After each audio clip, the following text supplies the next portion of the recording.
एक तरफ जहां दीगर ममालिक ईरान और इजराइल के बीच जंग को टालने की पूरी कोशिश कर रहे हैं, वहीं न्यूयॉर्क टाइम्स की एक रिपोर्ट के मुताबिक ईरान इजराइल के साथ जंग की पूरी तैयारी कर रहा है।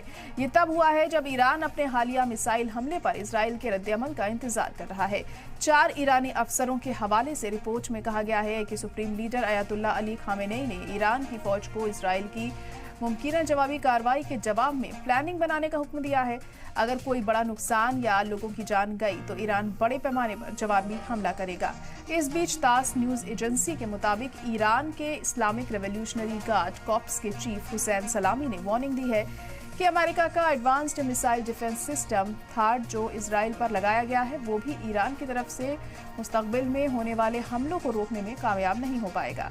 साथ ही उन्होंने कहा कि जिस तरह से ईरान ने मिसाइल हमलों के दौरान इजराइल का एंटी मिसाइल सिस्टम फेल हो गया था, उसी तरह थाड सिस्टम भी हमलों को रोकने में नाकाम साबित होगा।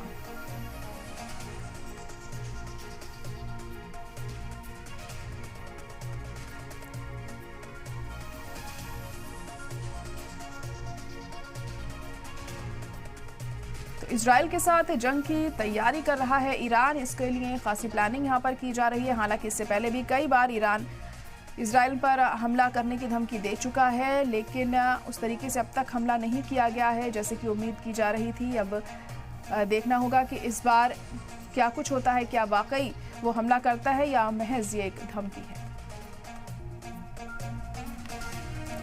और इसी पर हम चर्चा भी करेंगे। खास मेहमान हमारे साथ जुड़ चुके हैं, निपुण आलम बयान जी हमारे साथ जुड़ गए हैं, जो कि फॉरेन एक्सपर्ट हैं। आपका बहुत इस्तकबाल है सलाम टीवी में।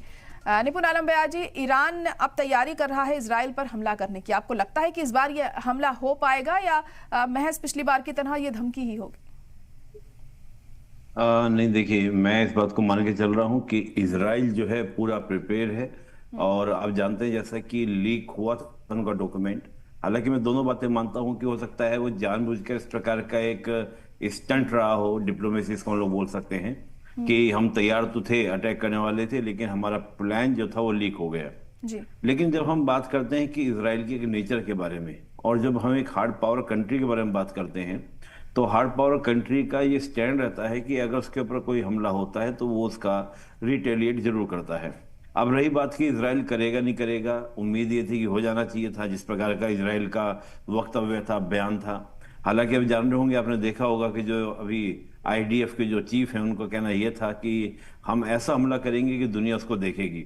और मैं यहाँ 2-3 बातें देख रहा हूँ कि ईरान जिस प्रकार से प्रिपरेशन कर रहा है, और ईरान के जिस प्रकार से जो 4 उनके कमांडर की ओर से बातें आई हैं, जो उनके नेताओं की ओर से बातें आ रही हैं ईरान की ओर से कि वी आर फुली प्रिपेयर, और वो ये भी बता रहे हैं कि जो अटैक होगा, खamenei साहब ने हमको निर्देश दिया है कि अगर हमला बहुत बड़ा हुआ और काफी ज्यादा नुकसान हुआ तो डेफिनेटली हम लोग क्या करेंगे, प्रतिक्रिया करेंगे। और उन्होंने ये भी बोला कि जिस प्रकार हमने पहले हमले किए, 181 मिसाइल उन्होंने जो दागे थे 1 अक्टूबर को, तो उसी तरह हम हमले इस बार 1000 मिसाइल उनके ऊपर क्या करेंगे, फायर करेंगे। और 1000 मिसाइल में उनका जो पूरा सिस्टम है, जो पहले डिफेंस उनका नहीं कर पाया था, अब तो और भी ज्यादा क्या है, वो डिफेंस नहीं कर पाएगा, भले ही उन्होंने थाड़ लगा लिया हो। अब मैं 2-3 बातें देख रहा हूं। देखिए, पूरा जो जब हम वॉर के अंदर होते हैं तो वॉर के अंदर स्ट्रैटेजिक नहीं होता, फिर आपका टैक्टिकल्स होते हैं, जिसको हम लोग टैक्टिक्स होती है।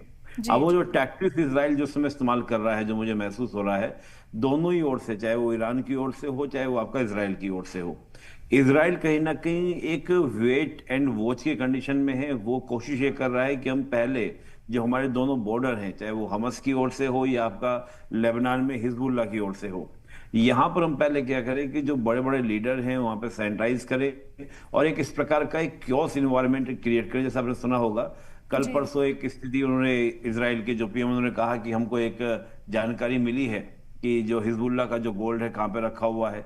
अभी आपने देखा कि कल जो अटैक हुए वो अटैक किए गए, आज भी जो अटैक, वो हिजबुल्लाह के जो बैंक, यानी कि जो उनका फंडिंग सिस्टम है, बैंक जो है, उनके ऊपर अटैक किए गए, ताकि हिजबुल्लाह को फंडिंग होनी क्या हो जाए, बंद हो जाए।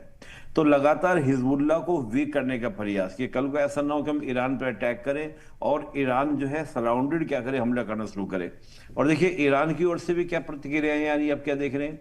ईरान ने यह भी कहा है कि अगर हिजबुल्लाह कमजोर होता है तो इसका मतलब ये होगा कि जो सुन्नी चरमपंथी संगठन हैं, चाहे वो आईएसआईएस हो, अलकायदा हो, वो दोबारा से इराक और सीरिया में क्या होंगे, एक्टिव हो जाएंगे। तो वो ये भी प्रयास कर रहे हैं कि यूरोप के देशों को समझाया जाए। देखिए, हिजबुल्लाह जो है अभी भी अटैक जो है यूरोप के ऊपर कोई खास नहीं किया। हिजबुल्लाह का जो अटैक का दायरा रहा वो हमेशा क्या रहा, आपका इजरायली रहा है। लेकिन जब हम आईएसआईएस की बात करते हैं या हम बात करते हैं आपका अलकायदा की बात करते हैं, तो इन सब का टारगेट यूरोप बड़ी मात्रा में रहा था।